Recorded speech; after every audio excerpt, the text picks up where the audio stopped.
There's an animal in your house right now that is going to die before you do. And somewhere in the back of your mind, you have made peace with that by telling yourself one small thing that when it happens, it won't understand. That death is the one horror your pet gets to be spared. But that comfort is yours. It was never theirs.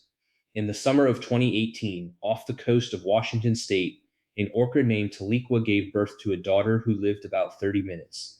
Tahlequah did not leave the body. She balanced it on the front of her head and pushed it through the water for 17 days across 1,000 miles of open ocean, and her entire pod slowed down and traveled at the speed of her grief. So, do animals actually understand what death is? The answer changes everything we think we know about what they feel, what they know, and how alone we really are in the one experience we assumed was ours. Let's start with the simplest version of it, because the simplest version is where all of this begins. In 1958, entomologist E.O. Wilson was working with harvester ants and wanted to know how a colony recognizes a corpse. He found the chemistry, oleic acid, one of the fatty acids that leaks out of an insect's body as it breaks down. Then he did something that sounds like a prank. He put a single drop of that acid on a perfectly healthy, living ant. Her sisters picked her up, carried her out of the nest, and dropped her on the refuse pile with the dead. She got up, walked back in, and they carried her out again and again. They kept throwing her away until the smell wore off. Wilson gave the behavior a name, necrophoresis, the carrying of the dead. That is the floor. Death as a chemical. A switch, no thought required. But watch what happens as you climb. In 2015, biologists Kaylee Swift and John Marsluff published a study in the journal Animal Behavior on American crows. When a crow finds a dead crow, the neighborhood erupts. Birds pour in from everywhere and scream. It looks exactly like mourning. It isn't. It's school. Swift had volunteers stand in a yard holding a dead crow, and the crows didn't just scold that person that day, they kept scolding them on later days, having learned the face. They stayed away from food that had been sitting near the body. A dead crow to a crow is a piece of information. Something here kills crows, and this is what it looks like. 3 years earlier, Teresa Iglesias ran a version of this with Western scrub jays in the backyards of Davis, California. She laid out a dead jay, a stuffed owl, and this is the control that matters, pieces of wood painted to look like jay feathers. Only the dead jay set them off. The screaming sessions ran as long as 30 minutes. They were not reacting to feathers or to color, they were reacting to a body. Now, some of you are thinking that's not understanding. That's a smell and an alarm call, a reflex with good marketing. Fair. It's a reasonable doubt, and the answer comes from bone. In 2006, Karen McComb, Lucy Baker, and Cynthia Moss published a study in Biology Letters out of Amboseli National Park in Kenya. They laid objects in front of wild elephant families and let them choose a block of wood, a piece of ivory, an elephant's skull. Then the skulls of an elephant, a buffalo, and a rhino side by side. The elephants went to their own. Ivory drew more attention than anything else they were offered. The animals lifted it, rolled it under their feet, carried it away. A dry skull does not smell, it does not call. There is no chemical switch on a sun bleached bone. Something in the elephant recognized the shape of what it used to be. So, what exactly are they recognizing? Here is where the whole question turns around. We have spent a long time assuming that understanding death is an enormous achievement, that you'd need language, a sense of self, some theory of your own future.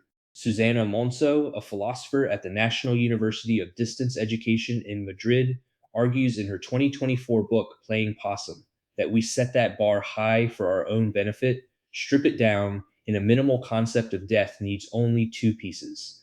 Non functionality, that thing doesn't work anymore, and irreversibility, it isn't going to start working again. That's the whole thing. No funeral, no philosophy, and once the bar sits that low, you start finding it everywhere. Then Monso points at the evidence that had been sitting in plain sight the entire time. It isn't in the animal doing the mourning, it's in the one doing the killing. When a Virginia opossum is cornered, it collapses. The body stiffens, the tongue lolls out, the heart rate crashes, the body temperature falls, and glands near the tail leak a smell chemically indistinguishable from rot. The animal is not hiding, it is performing. The behavior has a name, Thanatosis, from Thanatos, the Greek god of death. and an impersonation only works if the audience already knows the thing being impersonated. For playing dead to save a single opossum, the fox standing over it has to look at that body and conclude in some rough animal way that this one is already finished. Thanatosis has evolved independently in insects, spiders, fish, frogs, snakes, birds, and mammals. It keeps evolving because it keeps working, which means the expectation it exploits, the sense that a dead thing is done, is sitting inside predators all over the animal kingdom. We went looking for grief. The proof was in the hunting. And you can watch that expectation get tested directly. In November 2008, at Blair Drummond Safari Park in Scotland, a chimpanzee named Pansy died of old age in front of her group, on camera. In the 10 minutes before, the others groomed and caressed her almost without stopping. At the moment she went still, they leaned in and inspected her face, her mouth, lifting her limbs and letting them drop. James Anderson published the footage in Current Biology in 2010. Her adult daughter Rosie stayed beside the body through the night. The group was subdued for days afterward and avoided the platform where she had died. They were not confused about whether she was asleep. They were checking whether she still worked. Which brings us to the part that's harder to sit with because it's the part that happens in your own house. Tahlequah's 17 days were not a one time tragedy. In January of 2025, she lost another calf, and she carried that one too. At Bozu in Guinea, primatologist Dora Biro documented two chimpanzee mothers who lost infants to a respiratory outbreak and simply would not put them down.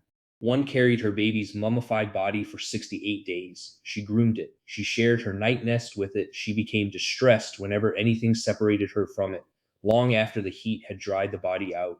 Whatever that is, it is not ignorance about death. It looks much more like refusal. And it isn't only mothers, and it isn't only their own families. In October of 2003, in Samburu National Reserve in Kenya, a matriarch named Eleanor collapsed. A matriarch called Grace from an entirely different family walked over, slid her tusks under Eleanor's body, and lifted her back onto her feet. When Eleanor went down again, Grace stayed with her, pushing at her, refusing to move on, for more than an hour, while her own family walked away without her. Eleanor died the following day. Over the next week, Ian Douglas Hamilton's team recorded elephants from 5 different families coming to the body. Most of them were not related to her at all.